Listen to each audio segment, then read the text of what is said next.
मनोज काका अपनी बात रखते हुए बता रहे थे कैसे केशव प्रसाद मौर्य और योगी आदित्यनाथ में आपस में मतभेद हैं, जिसे सुनकर बीजेपी के प्रवक्ता को तो प्रॉब्लम नहीं हुई पर रूबिका भाईजान को जरूर करंट लग गया। फिर क्या था, रूबिका भाईजान को मनोज काका ने सही से ट्रीटमेंट दे दिया। मनोज काका, वो चाणक्य नीति आप जानते हैं ना कि विरोधियों को जब आप सबसे ज्यादा मजबूत हो ऐसे बताओ कि मैं कमजोर हूँ, और जब सबसे ज्यादा कमजोर हो ऐसे बताओ कि मुझसे ज्यादा मजबूत नहीं है। बीजेपी कहीं ऐसा कोई खेल तो नहीं कर रही आप लोगों के साथ? क्या सोच है रे तेरी, मानना पड़ेगा।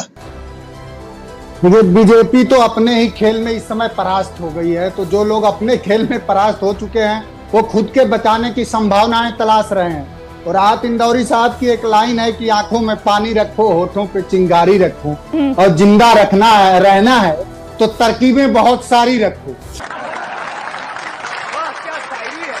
तो अब तरकीबों से काम चलेगा नहीं। योगी आदित्यनाथ जी और पूरा जब उत्तर प्रदेश के कार्य समिति की जब मीटिंग हो रही थी, जो बात केशव मौर्य जी ने जिस तिरस्कार और बहिष्कार के भावना से उन्होंने कहा, मुख्यमंत्री के सम्मुख उन्होंने कहा,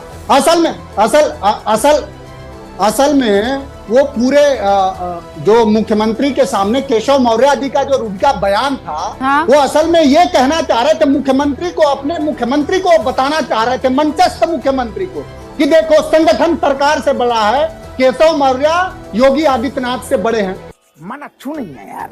अब बात यही नहीं रुकी, योगी आदित्यनाथ फिर उठे, फिर उन्होंने कहा कि देखो यहाँ उछल कूद करने वाले ये जो लोग हैं, चाणक्य के सामने जो उछल कूद कौन लोग कर रहे हैं, उछल कूद करना बंद करना पड़ेगा। क्योंकि भारतीय जनता पार्टी अब इस हार के बाद इस हार को पचा नहीं पा रही है। क्योंकि भारतीय जनता पार्टी का जो भ्रम था, जो भयजाल था, हाँ? वो अब उत्तर प्रदेश के जनमानस के सामने जाहिर हो गया है कि ना सुरक्षा के नाम पर कुछ है, ना सिंचाई के नाम पर कुछ है, ना रोजगार के नाम पर मंच पर जो चीजें हो रही है उसके विश्लेषण पर अगर बात आएगी तो मंच पर तो अखिलेश यादव अपने पिता से माइक छीनने के लिए भी चले गए थे। तो गेम बजाना पड़ेगा। मंच पर क्या हो रहा है, कैसे हो रहा है, कब हो रहा है, किस परिस्थिति में हो रहा है, वो सामने बैठा दर्शकगण क्या समझ सकता है?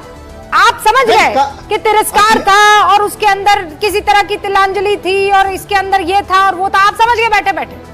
नहीं, मैं बैठे बैठे क्या, इस पर आपने बहस कर लिया, इतने आपको ये बुरा लग गया सब। मुझे अपने घर जाना है। कब अखिलेश यादव जी माइक छीनने चले गए थे? आप कहां से ले गई बात को?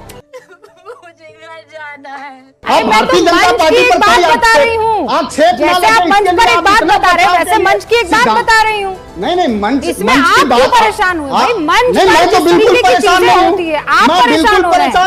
मैंने तो अपने संबोधन में कहा भाई, मैंने